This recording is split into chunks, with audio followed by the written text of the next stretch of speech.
Hello friends, स्वागत है आपका अपने YouTube channel GS study with Sahni में। तो आज हम देखेंगे कुछ प्रीवियस ईयर में पूछे गए प्रश्न जो आगामी एग्ज़ाम यानी कि खास करके जेल बंदी रक्षक जो 15 अक्टूबर को होना है उसके लिए काफ़ी इम्पोर्टेंट रहेगा। इससे ये रहेगा कि हो सकता है इसमें से कुछ क्वेश्चन रिपीट हो जाए, क्योंकि यूकेपीएससी क्या होता है कि कुछ ना कुछ क्वेश्चन से रिपीट करते रहता है हर साल और हर पेपर में ये देखने को मिलता है। जैसे ही आप लोगों ने पिछले अगर पेपर में दिए हों तो उनमें आप लोगों ने देखा होगा 2 या 3 क्वेश्चन आपके उसमें रिपीट हुए ही हुए थे, मतलब आसपास के 1-2 महीने पहले के क्वेश्चन भी उसमें रिपीट हुए थे। तो इससे तो पहली चीज़ तो ये होगा कि इसमें से हो सकता है कुछ क्वेश्चन रिपीट करें, क्योंकि इसमें बहुत इंपॉर्टेंट क्वेश्चन मैंने छांट के रखे हुए हैं। दूसरी चीज़ ये होगा कि जो लोग भी नए होंगे उनके लिए एक आइडियाज़ आ जाएगा कि यूकेपीएससी या यूके ट्रिपल एससी किस प्रकार के प्रश्न पूछता है। तो इससे क्या होगा, आपका जो तैयारी आप लोगों ने जो की होगी उसके लिए आपका ये एक रिविजन हो जाएगा। ठीक हो गया। तो अगर आप लोग अभी तक हमारे चैनल पे नए हैं तो चैनल को सब्सक्राइब जरूर कीजिएगा, ताकि प्रत्येक वीडियो की नोटिफिकेशन या किसी भी परीक्षा से संबंधित नोटिफिकेशन या नए विज्ञप्तियों से संबंधित नोटिफिकेशन, हर एक प्रकार के जितने भी नोटिफिकेशंस होते हैं वो सारे के सारे नोटिफिकेशन आप लोगों को हमारे चैनल के माध्यम से आसानी से देखने को मिल जाते हैं। तो इसके लिए आप हमारे चैनल को सब्सक्राइब जरूर कीजिएगा और इस वीडियो को ज़्यादा से ज़्यादा लोगों तक शेयर भी कीजिएगा। तो आज का पहला प्रश्न है, भारत के उत्तर दिशा में अंतिम गांव माणा। ठीक हो गया। यानी कि पहले क्या था कि इसको अंतिम गांव कहा जाता था, लेकिन अब इसको प्रथम गांव की संज्ञा दी गई है। ठीक हो गया। इसको अब प्रथम गांव की संज्ञा दी गई है। तो आप ये भी याद रखना कि भारत का प्रथम गांव कौन सा है। अगर आ गया तो वही यही जो माणा है, जिसको पहले अंतिम गांव की संज्ञा दी जाती थी, अब इसको प्रथम गांव की संज्ञा दी जाती है। ये भी आपका करंट का प्रश्न बन जाता है, तो ये भी आप ध्यान रखिएगा। तो माणा जो है वह किस जिले में स्थित है। तो क्या यह प्रश्न आपसे पूछ देगा कि भारत का प्रथम गांव किस जिले में स्थित है, या पूछ देगा कि जिले का नाम दे देगा। पहले तो इसका उत्तर हम देख लेते हैं। इसका सही उत्तर हो जाएगा चमोली जिले में है माणा। ठीक हो गया। या आपसे पूछ देगा कि चमोली जिले में भारत का पहला गांव कौन सा है। ठीक हो गया। तो कौन सा हो जाएगा, माणा हो जाएगा। यानी कि इससे आपके 2-3 प्रश्न बन के आ गए हैं। तो इसी प्रकार से हमने महत्वपूर्ण प्रश्न रखे हैं इसमें, जो आगामी चाहे वो प्रश्न एक्यूरेट ना भी आए तो उससे मिलता जुलता कुछ ना कुछ आपको देखने को मिल जाएगा। उसके बाद दूसरा प्रश्न है, पृथ्वी की अपनी धुरी पर घूमने की सर्वाधिक गति होती है। तो पहले तो ध्यान रखिए, जो पृथ्वी होती है, ठीक हो गया, पृथ्वी होती है, पृथ्वी कैसी है, 23.5 डिग्री अपने धुरी पे क्या है, झुकी हुई है। ठीक हो गया। जैसे ये पृथ्वी है, ये अपनी धुरी पे 23.5 डिग्री क्या है, झुकी हुई है। तो ये अपने धुरी पर क्या है कि झुकी हुई है 23.5 डिग्री, और ये अपने धुरी पे जो घूमती है, घूर्णन करती है, जिससे जो हमें दिन और रात देखने को मिलते हैं। ठीक हो गया। पृथ्वी में जो दिन और रात देखने को हमें मिलते हैं वह इसी घूर्णन के कारण देखने को मिलते हैं। तो जो उसकी जो घूमने की गति होती है वह सबसे कम या सबसे अधिक किसी भी दिन नहीं होती है, यानी कि हमेशा वह एक समान ही रहती है। तो इसका सही उत्तर हो जाएगा ऑप्शन ख, यह कभी परिवर्तित नहीं होती है, यानी कि हमेशा एक समान उसकी घूर्णन गति रहती है।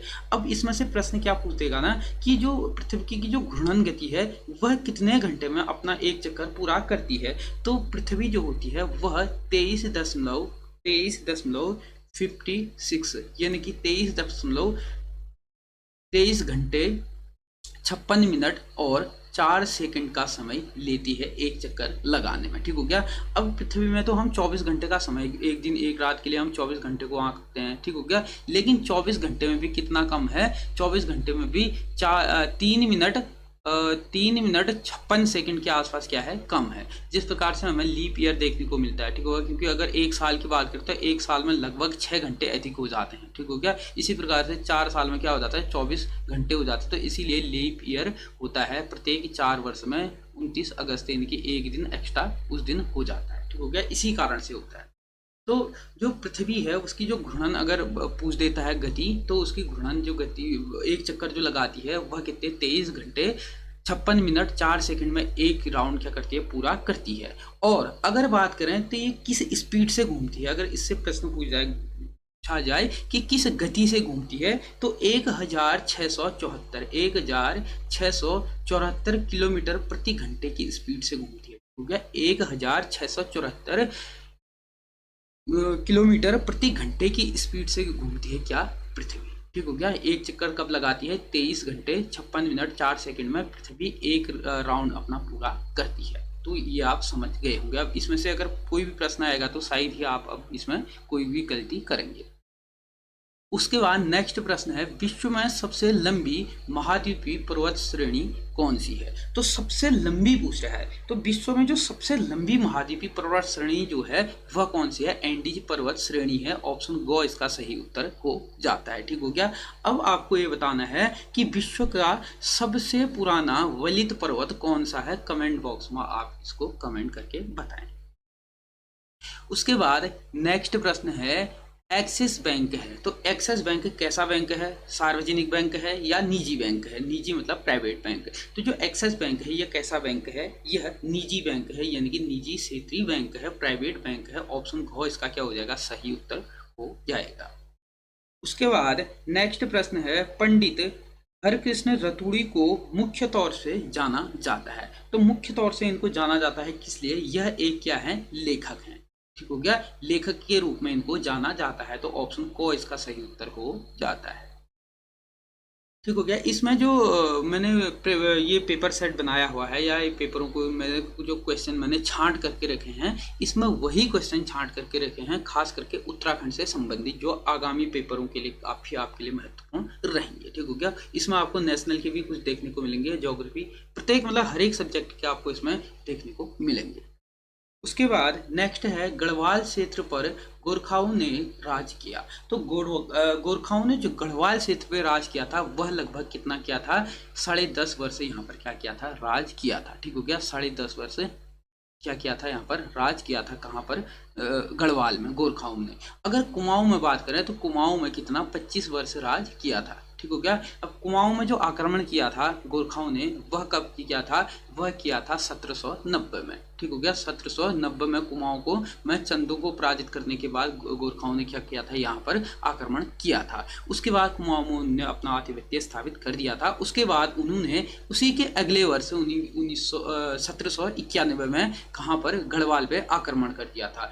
लेकिन वह जो आक्रमण था 1791 में जो गढ़वाल पे आक्रमण किया था, पहला आक्रमण गढ़वाल पर, वह कैसा रहा? उनका असफल रहा, यानी कि सफल आक्रमण नहीं रहा। उसके बाद उन्होंने 14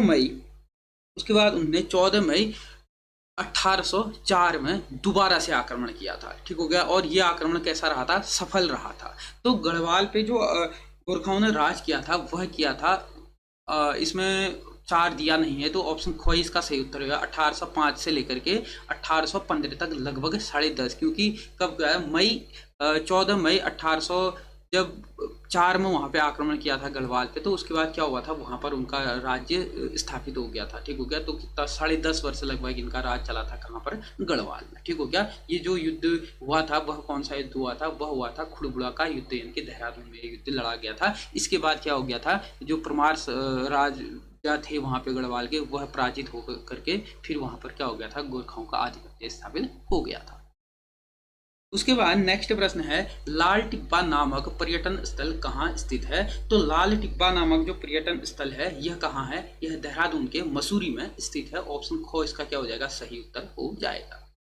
उसके बाद नेक्स्ट प्रश्न है, 2011 की जनगणना के अनुसार साक्षरता की दृष्टि से उत्तराखंड का देश में कौन सा स्थान है? अगर आप लोगों ने जनगणना वाली वीडियो अगर नहीं देखी है तो प्लेलिस्ट में जाएं, वहां पर से आप जनगणना वाली लिस्ट को देख सकते हैं। वहां पर मैंने देश और राज्य की जनगणना, जिसमें साक्षरता दर होगी, लिंगानुपात हो गया, शिशु लिंगानुपात हो गया, ठीक हो गया, प्रत्येक चीज़ें उसमें डिटेल से आपको बता रखी हैं। और उसमें से सबसे अधिक जो जिले हैं, जिलों का जो लिंगानुपात है, उसकी जो साक्षरता दर है, हर एक चीज़ समझा रखा है। वो वीडियो अगर नहीं देखी है, आगामी परीक्षा के लिए वो काफ़ी एक रामबाण वीडियो हो जाएगी, तो उसको भी आप देख लीजिएगा। ठीक हो गया। तो इसका अगर हम सही उत्तर देखें उत्तराखंड की साक्षरता दर 2011 के अनुसार, तो ये कौन सा है? 17वें नंबर का है। तो ऑप्शन क इसका सही उत्तर हो जाएगा। उसके बाद नेक्स्ट प्रश्न है, उत्तरकाशी में हिमालय संग्रहालय स्थापित किया गया था। तो उत्तरकाशी में जो हिमालय संग्रहालय स्थापित किया गया था वह 14 नवंबर 1965 में स्थापित किया गया था। तो ऑप्शन ख इसका क्या हो जाएगा? सही उत्तर हो जाएगा। अब हम इसमें वही प्रश्न को डिटेल से उसमें चर्चा करेंगे ना, जो महत्वपूर्ण रहेगा, उसमें जो और चीज़ें भी बताने के लिए रहेंगी। अब प्रत्येक में अगर हम प्रत्येक ऑप्शन को भी पढ़ते रहेंगे तो उससे वीडियो क्या हो जाएगी? काफ़ी लंबी और बोरिंग हो जाएगी। उसके बाद नेक्स्ट प्रश्न है सितार का आविष्कार किसने किया था। तो सितार का आविष्कार किस किया, या सितार का जो पितामह कहा जाता है वो किसे कहा जाता है, जनक जो कहा जाता है वह कहा जाता है अमीर खुसरो को। ऑप्शन ख इसका क्या हो जाएगा, सही उत्तर हो जाएगा। उसके बाद नेक्स्ट प्रश्न है, इसको थोड़ा सा छोटा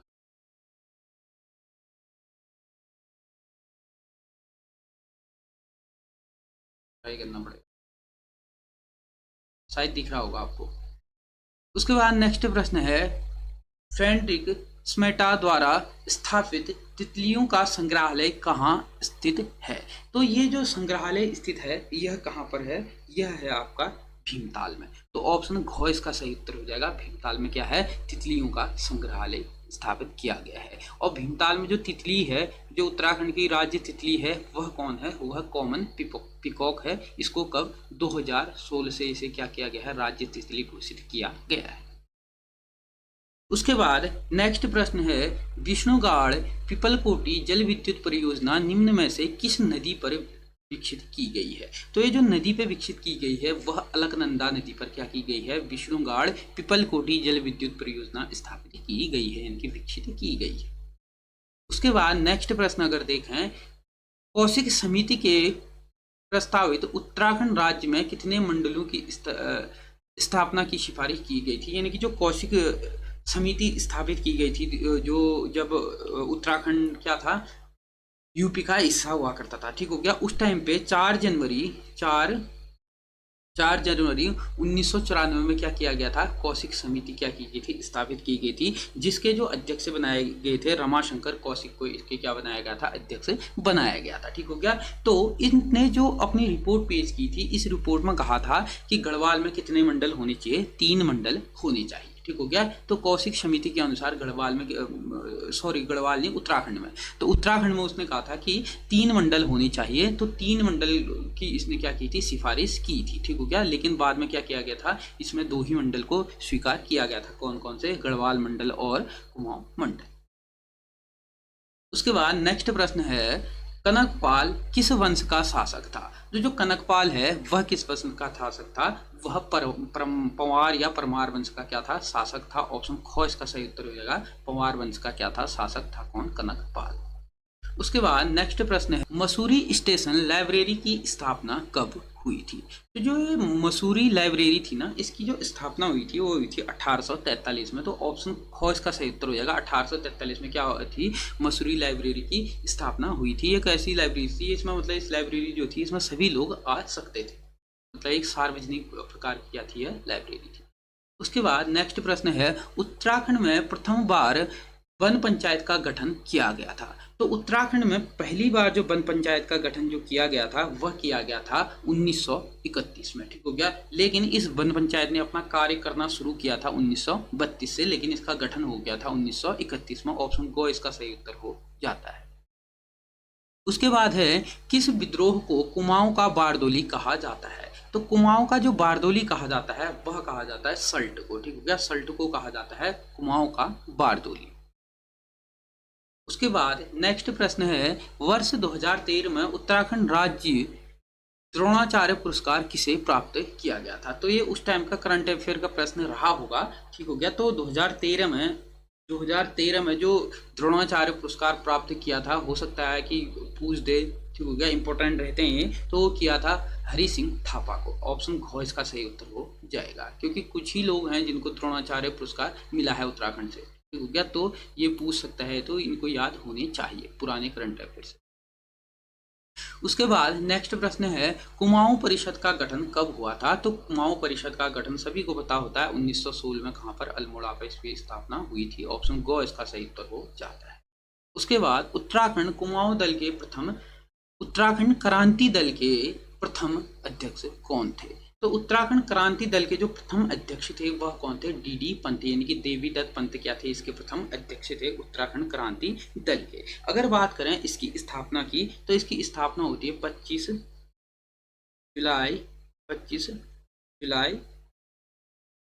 1979, ठीक है। 25 जुलाई 1979 में क्या होती है, उत्तराखंड क्रांति दल की स्थापना होती है। और इसके जो अध्यक्ष थे वह कौन थे उस टाइम पे, देवी दत्त पंत, यानी कि डी पंत इसके क्या थे, अध्यक्ष। उसके बाद है उत्तराखंड जल विद्युत निगम लिमिटेड स्थापित हुआ था। तो उत्तराखंड जल विद्युत निगम लिमिटेड की जो स्थापना होती है वह होती है कब? वह 12 फरवरी 2001 को क्या होती है, इसकी स्थापना होती है। तो इसमें कोई भी ऑप्शन सही नहीं, तो इनमें से कोई नहीं इसका सही उत्तर हो जाएगा ऑप्शन ख। तो अगर इसकी स्थापना की बात करें तो इसकी स्थापना हुई थी 12 फरवरी 2001 हो गया। 12 फरवरी 2001 में क्या होती है, उत्तराखंड जल विद्युत निगम लिमिटेड की स्थापना होती है। उसके बाद नेक्स्ट प्रश्न है टिफन टॉप कहाँ स्थित है? तो टिफन टॉप जो है वह नैनीताल में स्थित है। ऑप्शन को इसका सही उत्तर हो जाएगा, नैनीताल में क्या है, टिफन टॉप। उसके बाद है भागीरथी का उद्गम स्थल है। अब पहले तो पूछ देता था ना, ये प्रश्न बहुत ही इंपॉर्टेंट हो जाता है क्योंकि इस प्रश्न के कई आंसर हैं, ठीक हो गया। तो इसको ध्यान से समझिए, भागीरथी का उद्गम स्थल है। तो भागीरथी का जो उद्गम स्थल है वह कौन सा है? वह है गौमुख से, ठीक हो गया। गंगोत्री क्या है? ग्लेशियर है, गंगोत्री ग्लेशियर है। लेकिन जो प्रॉपर स्थान है जहां पर से निकलती है वह कौन सा है? गोमुख है, ठीक हो गया। गोमुख से क्या होता है? भागीरथी का उद्गम होता है। लेकिन ग्लेशियर अगर पूछ दे तो ग्लेशियर क्या हो जाएगा? गंगोत्री ग्लेशियर हो जाएगा। अब यहीं पर प्रश्न क्या आता है कि गंगा नदी का उद्गम होता है। खास करके जो ये प्रश्न पूछता है ये यूपीएससी आरओ एआरओ से संबंधित ऐसे प्रश्न पूछता है जहां पर आपको घुमा देगा, ठीक हो गया। पूछ देगा कि गंगा नदी का उद्गम होता है और ऑप्शन में दे देगा गंगोत्री, गोमुख, देवप्रयाग, ठीक हो गया। और एक कोई और जैसे पिंडारी ग्लेशियर कुछ भी दे देगा। लेकिन वहां पर अधिकतर लोग क्या करते हैं, 99% लोग कर देते हैं गोमुख या गंगोत्री में से, ठीक हो गया। लेकिन जो उसका उद्गम मतलब जो गंगा नदी बनती है वह कहाँ बनती है? वह बनती है देवप्रयाग से, क्योंकि देवप्रयाग तक क्या होता है, भागीरथी नदी देवप्रयाग तक भागीरथी के नाम से बहती है, ठीक होगा। जो गंगा नदी है देवप्रयाग तक भागीरथी के नाम से बहती है। लेकिन देवप्रयाग में जब अलकनंदा नदी का के साथ संगम हो जाता है किसका? भागीरथी का, तो उसके बाद वहां पर से क्या होता है, फिर वहां से गंगा नदी के नाम से वह जानी जाती है, ठीक हो गया। तो इसको आप समझ लीजिएगा कि जो गंगा नदी है वह देवप्रयाग से उसका नाम गंगा पड़ता है, ना कि पहले से। उसके बाद नेक्स्ट प्रश्न है गौला नदी पर कौन सा शहर स्थित है? तो गौला नदी पर कौन सा है? गौला नदी पर है हल्द्वानी नगर। ऑप्शन घ इसका सही उत्तर हो जाएगा, गौला नदी पर हल्द्वानी नगर स्थित है। उसके बाद है राजी जनजाति के लोग किस जनपद में निवास करते हैं? तो राजी जो जनजाति के लोग हैं यह पिथौरागढ़ के अस्कोट वाला जो क्षेत्र है इस क्षेत्र में क्या करते हैं, राजी जनजाति के लोग निवास करते हैं। तो ऑप्शन ख इसका सही उत्तर हो जाएगा, पिथौरागढ़। उसके बाद नेक्स्ट प्रश्न है त्रेता युग किस काल को कहा जाता है? तो ये त्रेता युग है, त्रेता युग कहा जाता है किसको? रामायण को, ठीक हो गया। रामायण युग को क्या कहा जाता है? त्रेता युग कहा जाता है, क्योंकि राम यानी कि जो त्रेता युग है इसी त्रेता युग में क्या होता है? राम अवतार होता है। उसके बाद आता है द्वापर युग, द्वापर युग में किसका अवतार होता है? कृष्ण अवतार होता है। यानी कि जो महाभारत का युग होता है वह कौन सा युग होता है? वह होता है द्वापर युग। लेकिन त्रेता युग होता है रामायण का युग। उसके बाद नेक्स्ट प्रश्न है इंसाइक्लोपीडिया ऑफ उत्तराखंड किसे कहा जाता है? तो इंसाइक्लोपीडिया ऑफ उत्तराखंड कहा जाता है किसको? शिव प्रसाद डबराल को। ऑप्शन ख इसका सही उत्तर हो जाएगा, शिव प्रसाद डबराल को क्या कहा जाता है? इंसाइक्लोपीडिया ऑफ उत्तराखंड कहा जाता है। उसके बाद नेक्स्ट प्रश्न है अल्मोड़ा के पूर्व में स्थित खगमरा का किले का निर्माण किस राजा ने करवाया था? तो खगमरा का जो किले का जो निर्माण करवाया था वह चंद शासक भीष्म चंद के द्वारा कराया गया था। लेकिन चंदू की जो राजधानी पहले कहाँ थी? चंपावत थी। वहां से जो स्थानांतरित करने का जो कार्य किया था वह किया था बालो कल्याण चंद के द्वारा। लेकिन जो खगमरा का किले का जो निर्माण करवाया गया था वह भीष्म चंद के द्वारा करवाया गया था। उसके बाद नेक्स्ट प्रश्न है किसे प्राचीन काल में कुब्जाव्रत नाम से जाना जाता था? तो कुब्जाव्रत नाम से जो प्राचीन काल में जाना जाता था वह जाना जाता था किसे? वह जाना जाता था ऋषिकेश को। ऑप्शन गो इसका सही उत्तर हो जाएगा, ऋषिकेश। उसके बाद अगला प्रश्न है इनमें से कौन उत्तराखंड का लोक वाद्य यंत्र है? तो इसमें वीणा दिया है, सितार दिया है, हुड़का दिया है और तानपुरा दिया है। लेकिन आप लोगों ने देखा होगा जो उत्तराखंड में लोक जो नृत्य है, गायन है, चांचरी, उसमें आप लोगों ने देखा होगा बहुत बार हुड़का बजाते हुए लोग रहते हैं। तो जो लोक वाद्य यंत्र है यहाँ का वो क्या है? हुड़का है। तो ऑप्शन को इसका क्या हो जाएगा? सही उत्तर हो जाएगा। उसके बाद है कुली बेगार प्रथा का हल निकालने के लिए खच्चर सेना की स्थापना करने वाला कमिश्नर कौन था, यानी कि क्या नाम उसका था, कौन सा वो कमिश्नर था जिसने क्या किया था, यहाँ पर कुली बेगार जो प्रथा थी उसको समाप्त करने के लिए खच्चर प्रथा शुरू की थी, यानी कि खच्चर सेना की शुरुआत की थी। तो वह कौन थे, वह थे ट्रेल। ठीक हो गया, ऑप्शन ख इसका सही उत्तर हो जाएगा। उसके बाद नेक्स्ट प्रश्न है, उत्तराखंड के इतिहास में नक्कटी रानी के नाम से जानी जाती है। तो नक्कटी रानी के नाम से जो जानी जाती है वह जानी जाती है कर्णावती को। ऑप्शन गो इसका सही उत्तर हो जाएगा। कर्णावती को नक्कटी रानी के नाम से भी जाना जाता है।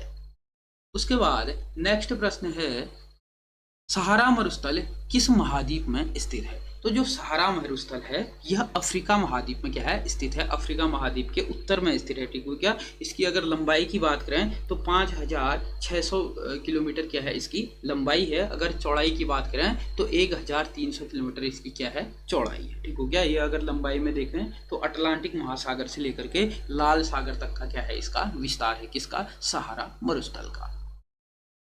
उसके बाद नेक्स्ट प्रश्न है, चंद्र सिंह गढ़वाली के नेतृत्व में गढ़वाल राइफल की किस इकाई ने निहत्थे अफगान सैनिकों पर गोली चलाने से इनकार कर दिया था। तो जो चंद्र सिंह गढ़वाली के नेतृत्व में जो निहत्थे जो अफगान सैनिक थे उन पे जो गोली चलाने से इनकार कर दिया गया था वह टुकड़ी कौन सी थी, 2/18 उनकी सेना की टुकड़ी थी। तो ऑप्शन घ इसका क्या हो जाएगा, सही उत्तर हो जाएगा। उसके बाद नेक्स्ट प्रश्न है, उत्तराखंड के किस उत्सव से पत्थर युद्ध संबंधित है। तो आप लोगों ने देखा होगा हाल ही में रक्षाबंधन के दिन वहां पर क्या लगता है, मेला लगता है। ठीक हो गया, वह कौन सा मेला है, बगवाल मेला। ठीक हो गया, यह कहाँ लगता है, यह देवी धुरा में लगता है। माँ बाराही के प्रांगण पर यह मेला लगता है और यहाँ पर पत्थरों की होली क्या करी जाती है, खेली जाती है। इनके पत्थर पाषाण युद्ध यहाँ पर होता है और यह जो मेला है इसका जो नाम है वह क्या है, वह बगवाल मेला है। उसके बाद नेक्स्ट प्रश्न है, मसाहू देवता की पूजा होती है। तो मसाहू देवता की जो पूजा होती है वह कहाँ होती है, देहरादून के जौनसार बाबर वाले क्षेत्र में होती है। ऑप्शन घ इसका क्या हो जाएगा, सही उत्तर हो जाएगा। उसके बाद है, भारत जब आज़ाद हुआ तो टिहरी रियासत का राजा कौन था। तो जब भारत आज़ाद हुआ था उस टाइम पे जो टिहरी रियासत में जो राजा था वह था मानवेंद्र शाह। ऑप्शन को इसका सही उत्तर हो जाएगा। और उसके बाद जो टिहरी रियासत का विलय जो हुआ था भारत संघ में वह हुआ था 1 अगस्त 1949 में। ठीक हो गया, 1949 में क्या होता है जो टिहरी रियासत होती है उसका विलय होता है भारतीय संघ। उसके बाद नेक्स्ट प्रश्न है, चूना पत्थर निम्न में से किस चट्टान पर का उदाहरण है, यानी कि किस चट्टान का यह उदाहरण है, क्या, चूना पत्थर। तो चूना पत्थर जो है वह उदाहरण है किसका, अवसादी चट्टान का। ऑप्शन ए इसका सही उत्तर हो जाएगा। चूना पत्थर किसका उदाहरण है, अवसादी चट्टान का यह उदाहरण है। उसके बाद नेक्स्ट प्रश्न है, तारादत्त गैरोला प्रसिद्ध हैं। तो तारादत्त गैरोला जी का जो संबंध है वह क्या थे, एक अधिवक्ता थे। ऑप्शन घ इसका सही उत्तर हो जाएगा, क्या थे, वह एक अधिवक्ता थे। उसके बाद है, निम्न में से किनका कार्य जोहार घाटी से संबंधित है। तो जोहार घाटी से जो संबंध है वह डॉक्टर शेर सिंह पांगती का क्या है, संबंध है। क्योंकि यह पहले ऐसे व्यक्ति हैं जोहार घाटी में जिन्होंने जो भूटिया जनजाति है उस जनजाति पर क्या किया था, PhD की थी। ठीक हो गया, तो ये ऐसे एकमात्र व्यक्ति हैं वहां के पहले जिन्होंने भूटिया जनजाति पर क्या की थी, PhD की थी। तो ये थे कुछ चुनिंदे प्रश्न जो मतलब हर एक ज्योग्राफी से भी, हिस्ट्री से भी, मतलब हर एक उससे मैंने इसमें प्रश्न चुन चुन के रखे हुए थे जो आगामी एग्जाम में आपके लिए काफ़ी हेल्पफुल साबित होंगे। अगर हो सकता है इसमें से कुछ एक प्रश्न आ जाए, नहीं भी आएंगे तो ये समझ लीजिए इन्हीं से संबंधित आपको कुछ ना कुछ प्रश्न वहाँ पर देखने को मिलेंगे। तो अगर आप लोगों को वीडियो अच्छी लगती है और वीडियो लगता है कि ये काफ़ी हेल्पफुल है तो इसको ज़्यादा से ज़्यादा लोगों तक शेयर कीजिएगा और चैनल को सब्सक्राइब जरूर कीजिएगा। धन्यवाद।